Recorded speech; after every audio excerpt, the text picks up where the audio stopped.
भारत के अपने पड़ोसी देश नेपाल से आमतौर पर अच्छे रिलेशंस रहे हैं। दोनों देशों के बीच कभी कभार छोटी मोटी अनबन होती रहती है, लेकिन लिपुलेख पास को जोड़ती हुई सड़क बनने के बाद बात थोड़ी बिगड़ती दिख रही है। 8 मई को जब भारत में इस सड़क का इनॉग्रेशन हुआ, तभी नेपाल ने सड़क को लेकर अपना डिसएग्रीमेंट दिखाया। उसका कहना है कि ये सड़क उसके बॉर्डर को ब्रीच करता है। नेपाल का कहना है कि लिपुलेख पास का जो साउथ का हिस्सा है वो कालापानी एरिया में आता है और कालापानी नेपाल में है, जबकि 1962 से ही कालापानी पर भारत का कब्जा है और नेपाल से हमेशा इसके लिए आर्ग्यूमेंट होती रहती है। सवाल ये है कि जब ये सड़क बन रही थी तब नेपाल को प्रॉब्लम क्यों नहीं हुई? अब जब ये सड़क बनकर तैयार है, उसका इनॉग्रेशन भी हो चुका है, तब नेपाल प्रॉब्लम क्रिएट कर रहा है।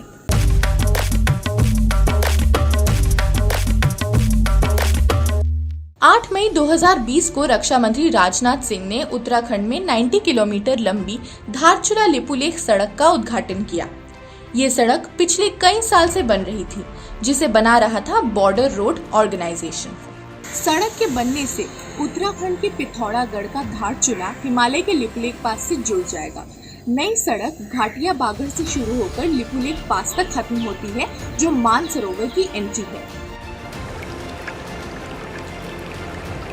अभी तक भारत के यात्री सिक्किम के नाथुला या फिर नेपाल के जरिए कैलाश मानसरोवर की यात्रा तक जाते थे, जिसमें 3 से 4 हफ्ते तक का वक्त लग जाता था। लेकिन अब इस सड़क के बनने के बाद से कैलाश मानसरोवर यात्रा का समय घटकर 1 हफ्ते रह जाएगा। इसके अलावा इस सड़क के बनने के बाद से भारतीय सेना की पहुंच भी इस इलाके में आसान हो जाएगी। भारत, नेपाल और तिब्बत का जो बॉर्डर एरिया है, उसको कहते हैं line of actual control. Bharat ने जो सड़क बनाई है वो लाइन ऑफ एक्चुअल कंट्रोल तक ही जाती है।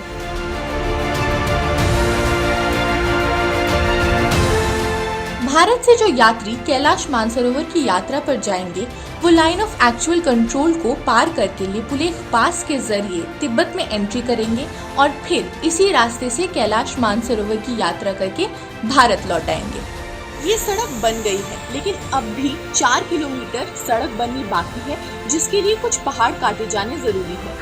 17,060 फीट की ऊंचाई पर बनी इस सड़क से दिल्ली से लिपुलेख पास की यात्रा अब सिर्फ 2 दिनों में पूरी हो सकती है।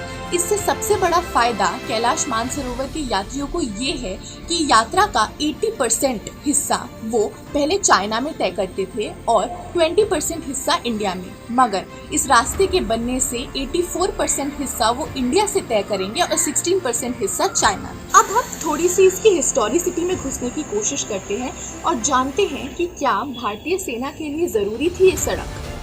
चीन से लगती सड़क बनाने के लिए भारत सरकार ने 1990 में एक प्रस्ताव रखा था।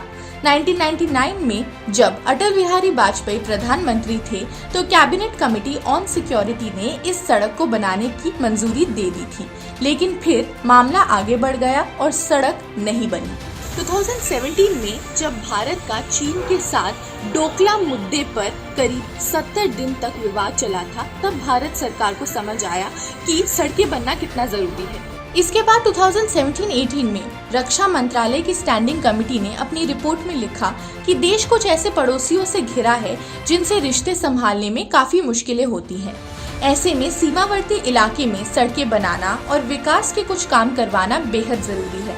सड़क बनने के बाद सरकार की ओर से जारी बयान में कहा गया है कि ये पहली बार होगा जब सीमावर्ती इलाकों के गांव भी सड़क से जुड़ जाएंगे।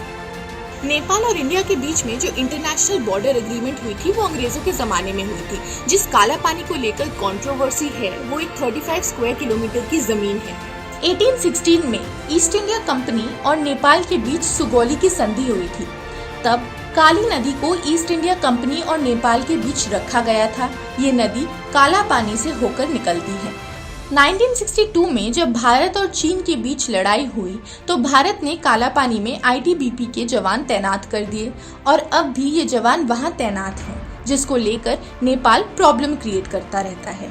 2016 में जब भारत और चीन के बीच में लिपुलेख पास के जरिए बिजनेस की बात चल रही थी, तब भी नेपाल ने दोनों देशों का अपोज किया था, लेकिन तब भी नेपाल की बात पर दोनों देशों ने गौर नहीं किया। अब जब सड़क बन गई है तो नेपाल भड़क गया है और प्रधानमंत्री केपी शर्मा ओली कह रहे हैं कि नेपाल अपने पुरखों की 1 इंच जमीन भी छोड़ने को राजी नहीं है। इस मुद्दे पर बातचीत करने के लिए साल की शुरुआत में दोनों देशों की फॉरेन मिनिस्ट्रीज में एक प्रपोजल दिया गया था।